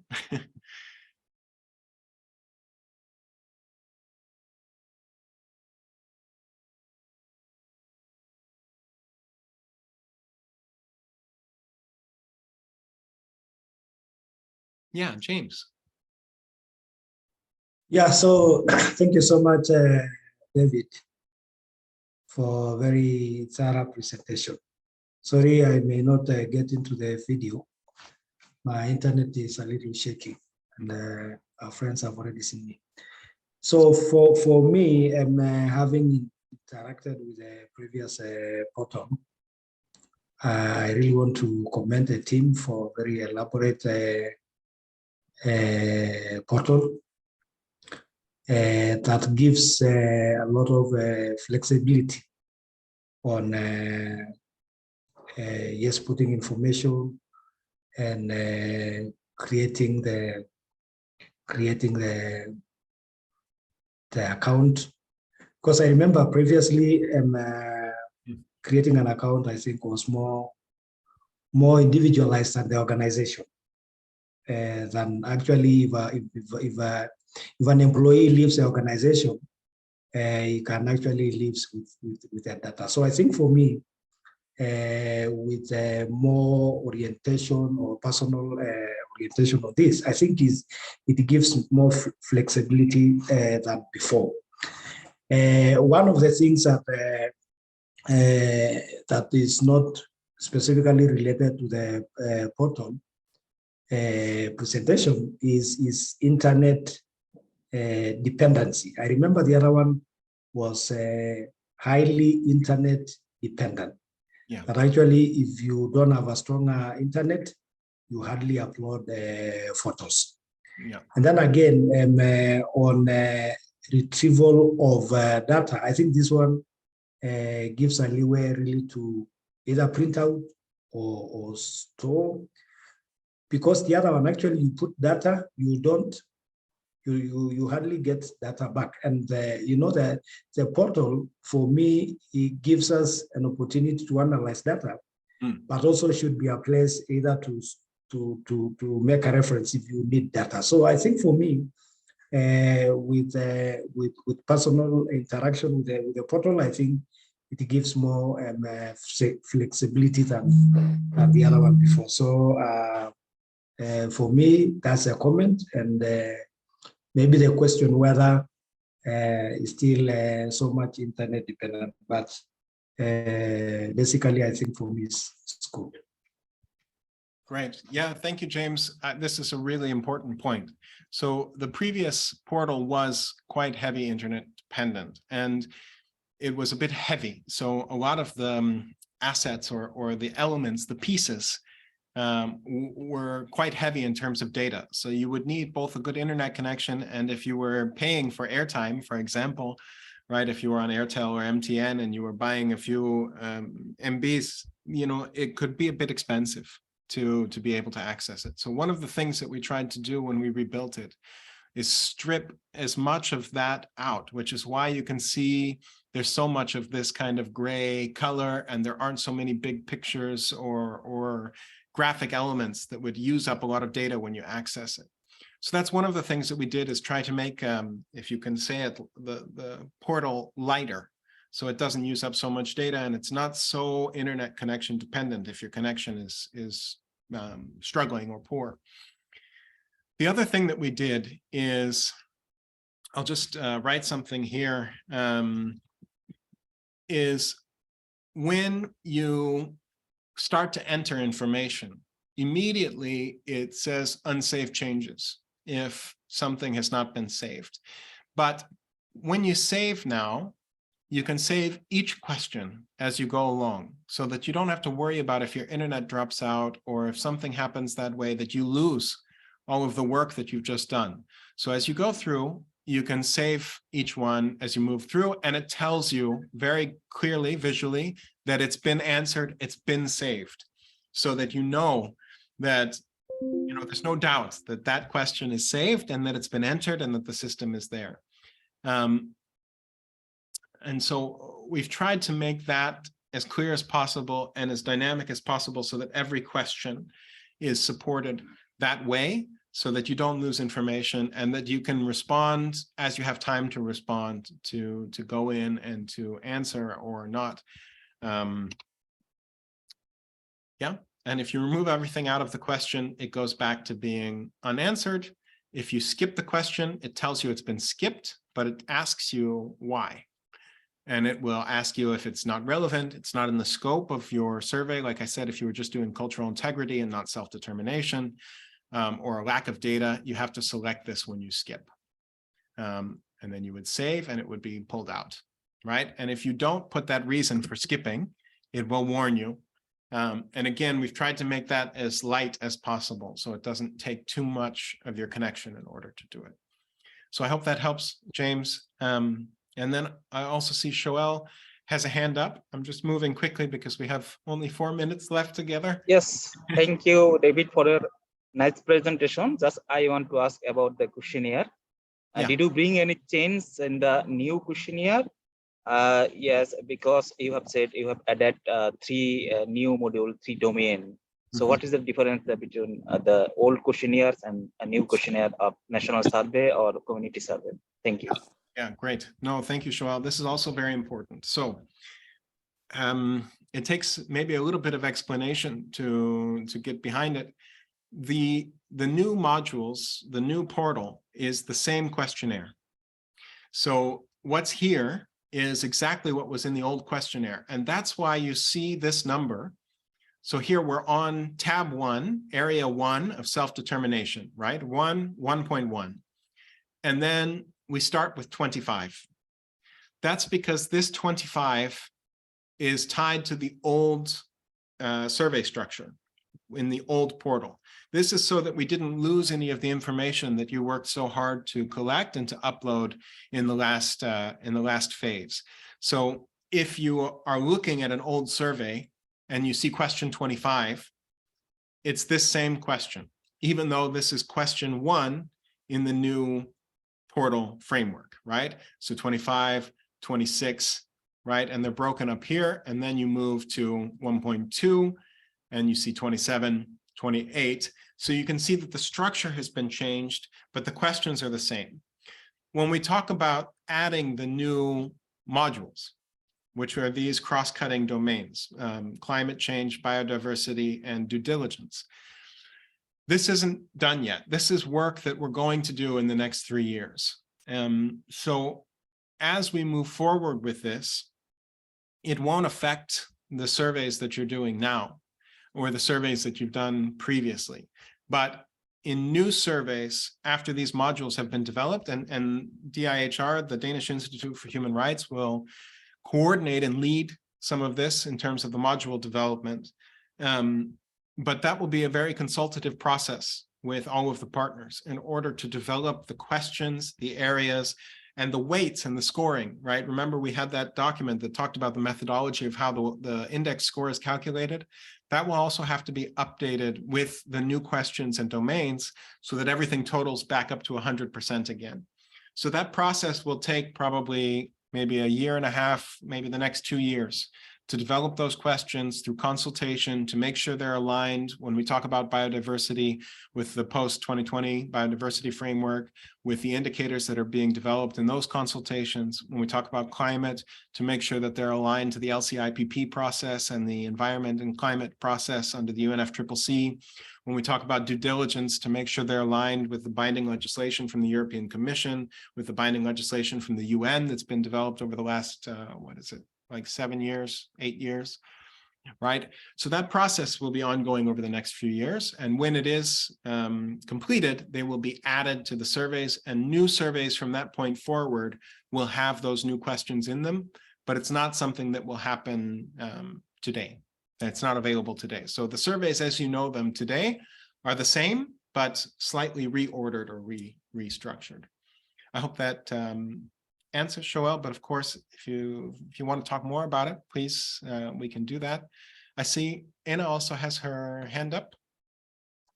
Yes, thank you, David. I have a question. If I were supposed to do a community survey in Denmark or in another country, and I don't have internet access while conducting the questionnaire with the community members, would it be possible to print the questionnaire so I can bring it to the community and I can do the survey, and then later on when I'm back in the office with good internet connection, I can type the answers? Yes, absolutely. So once you've created the survey, you've created your user, you've logged in, you've created your survey. Now you can come over to the overview, this main page, and go to download options, download the PDF. And I would suggest to download it with the guidance, like we did when I was showing this feature a little bit earlier. You have this PDF now, and you can print this PDF, and then you can take it with you. You know, so this has all of the questions that you can fill in. You have all of the guidance that you need to answer. So let's just jump way down, like here on education, right? Does the national legislation recognize Indigenous people's right to establish their own educational institutions? Yes or no? You have the same guidance that you would have online, but in the paper version. So you can print that, you can take it with you. You can fill it out with the community. You can discuss it with the community. They can have time to think about it. You can have focus group discussions. You could do household surveys if you wanted to. You could also bring everybody together in a community meeting. You could talk to the traditional leadership to answer these questions, and then bring them back, either aggregate them or into one community response if you're doing quite a large area, or break them up and create new surveys for the different areas, and then upload them into the portal, into the survey that you've created, or create new surveys if you found out that you wanted to make it a little bit more specific, right? So if you wanted to have 3 villages instead of just one community survey for the 3 villages, you break it into 3 surveys. You can do that when you come back to the portal. It's a very good question. Thank you. Excellent. Thank you. James, I see your hand is up again. Good. Yeah. Oh, sorry, I forgot to pull it down. No, that's fine. Don't worry. Okay, so I've taken 2 hours of your time today, and I'm very grateful for that. Thank you so much for taking that time, for being together with us, and for accompanying us. Again, we'll have another webinar tomorrow for Spanish-speaking partners. If you would like to join, or you have partners that want to join, we'll be doing the same presentation, but in Spanish. And then I also see that Mauricio, you've raised your hand. I'm happy to take another question. I can stay on, but for those that need to leave, please feel free to. It's really been a pleasure to be together, and I'm very grateful for that. And of course, reach out to us. Please write to us, give us a call if you can, or you can WhatsApp us as you like. But we're here to support you in this process as we kick off this new phase. Mauricio, please, I see your video's on. Yeah, thanks a lot, David and Anna. Yeah, it looks very good, very impressive. So thanks a lot for everybody involved in developing this. Of course, the portal includes a huge amount of information, and you can dig in and quite deep in many of those domains and countries and regions and all that. And it's all extremely good and very rich data. One of the key things is how are we able to communicate it in very simple, visuals to the public, to policymakers, and especially to the media, really. So it was really good to see actually that bar diagrams that you had, where you can compare, for example, to what extent a certain right is being recognized at the national level, what the communities feel, and then the regional average. Yeah, I was just wondering. I think that is extremely useful because those simple bars, they give you a key message straight away. Mm-hmm. I was just wondering, can that be also done, that comparison, to the global level, beyond the regional level, to see how that progress at the country, local and regional level compares to the average global level? And then maybe this is also related to the question that was raised earlier about the internet dependence and the fact that some of the graphics have been stripped out, which I think it was a very good idea. I remember one of the tools that were used probably back in 2015, 2016 was a web diagram. But maybe it was trying to show kind of the same thing that you're showing with the bar. I was just trying to reflect, was there a specific reason why the web diagram was dropped, and how were those decisions being taken? Yeah, thanks a lot. But yeah, great job. Yeah, thanks a lot. Thank you, Maurizio. Yes, it's really they're good questions. So in 2020, we started the process of getting feedback from the partners who had interacted with the Navigator for the last 3 years, 2017 to 2020. And the Danish Institute for Human Rights led the process in the redevelopment of the portal that you see today. And in those consultations, I think we had 6 webinars and virtual consultations because of COVID, where we discussed what the best ways to visualize the data would be. And that's where the decision was taken to drop the radar diagrams, the web diagrams, and to just use a bar chart with comparison and with a clear legend underneath that could show very quickly kind of how each domain was performing, which seemed to be, the consensus was that it seemed to be clearer or easier to access. So that's the reason behind the web diagram.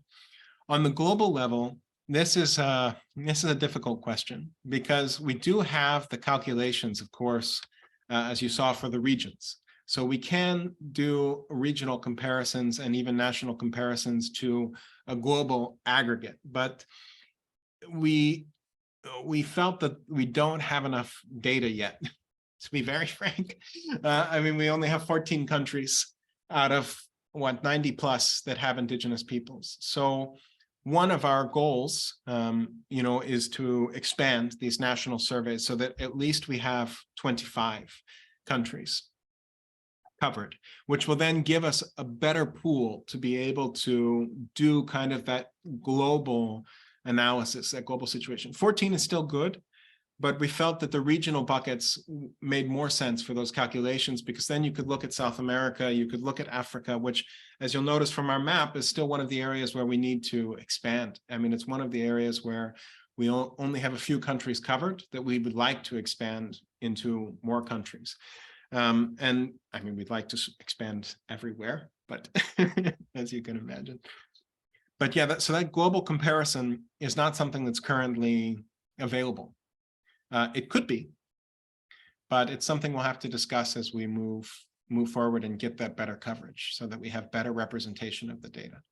I think the other thing that's been a bit of a challenge that I think you know very well about alternative data and official data is that the Navigator data can't be used as statistical data, right? It's only the community's experiences and the reality that they live. And even the community units are very diverse. For some, a community survey covers an entire ward. For some, a community survey covers 10 households. So it's very difficult also to compare in that sense and say that it reflects for communities across a country. And that also limits our ability to make useful data out of those cross comparisons. There's still a lot of value there, right? And that's what's so key, is to use that for the advocacy of both those communities and at the national level, to be able to say, you know, this is the reality in these communities, you know, what's the state going to do about it, and what can we do at the international level? But there are some challenges about that negotiation and discussion with, for example, national statistics offices, where they can be a little reluctant to engage in the discussion. But once we get them in the discussion, they see the value of it, and it's been quite fruitful. Yeah, okay. Okay, we're 10 minutes over. And again, I would just like to thank everyone so much. Oh, I see there's one more hand. Penina? Yes, hello all. My name is Zanika Penina. I work with the United Organization for Backward Development in Uganda. I think I'm being heard to everyone. I need to understand whether you are getting me all. Yes. Mr. David, am I clear? Yes, you are. We hear you. Great. Yes. I have a concern as a newcomer to the Indigenous Navigator. As WOBDO, the United Organization for Backward Development in Uganda, is trying to get into the second phase of the Indigenous Navigator if we can get that chance.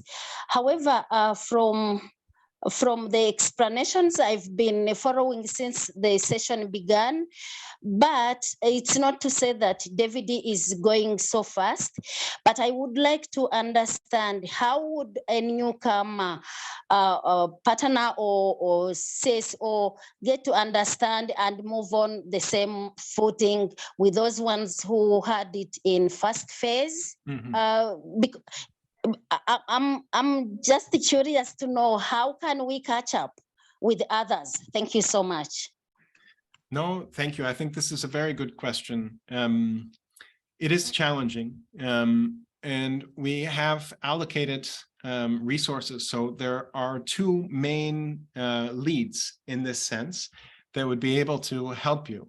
On the technical side, in terms of the portal, then that would be reaching out to me to have discussions or conversations about where you're experiencing challenges in accessing the surveys or understanding the methodology.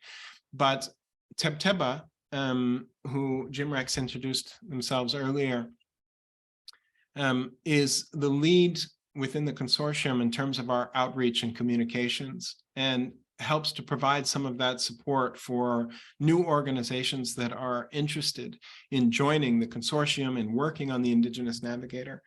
But it also depends on your comfort, because maybe you don't want to talk to a new organization that you don't know so well, like Ivgia or Tebteba. Maybe you would rather talk to FPP, or maybe someone within the consortium that you know a little bit better. And if that's the case, then we can also try and facilitate that linkage so that you're able to have those conversations. So that would be kind of my response to that. I would also say that, you know, it's as much as it's possible. I know we said we wouldn't talk about the grant or the contracting. As much as it's possible, we remain open to new partners and to providing support.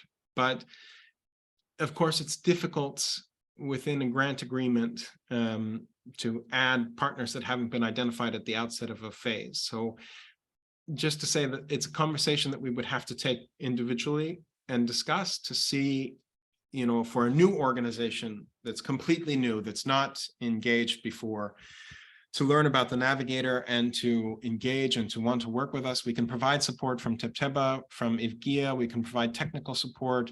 We can provide kind of that background information, inclusion in the network, in the spaces, discussion around, you know, what the Navigator is doing or how to implement it. But that administrative support for carrying out activities for a new organization that's not included at this point in this phase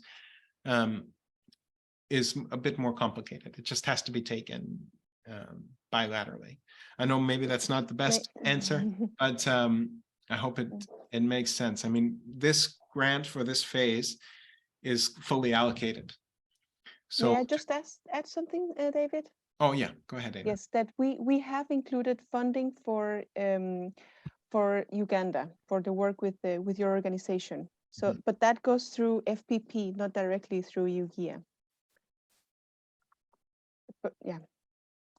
I hope it makes sense, right? So it's kind of two answers. One answer, Penina, is for an organization that has not worked with a navigator before or that isn't in this phase, which is what you asked about, how a new organization would get to know it better. And the second answer is specifically for your case, working with FPP and working in Uganda, about how to catch up in this phase. Then that support is from us, from IFGIA, from TIBTEBA, working together to provide you kind of that linkage about how to engage, and with FPP, of course. Oh, Jim Rex, I see you have your hand. Yes. Hi, David. Yeah, I just want to add something about what you said. Just want to, widen it. And you mentioned about being open and the communication for the new partners and the existing national partners. And this is also to remind, the previous partners in terms of communication and linkage that you mentioned, because the challenge that we've met last phase is because the online visibility of the implementations and the activities were not really met, or is a bit low. It's because of the linkage of, the implementing partner in the consortium and the communications. So this is also to remind, especially to new partners, that if is in any help to increase the online visibility of your activities, of your implementation, is, if GIA and TIBTEBA are here for it. I just want to add something. Thank you. No, great. That's great. It's very important. Please, we want to platform your voices and your experiences. We want to make as visible as possible what you're working on and how we can support that. So please write to us and let us know so that we can do that. But Zeninka, I hope that answers a little bit. Maybe it's not as detailed as you want, but I hope it's something to help you.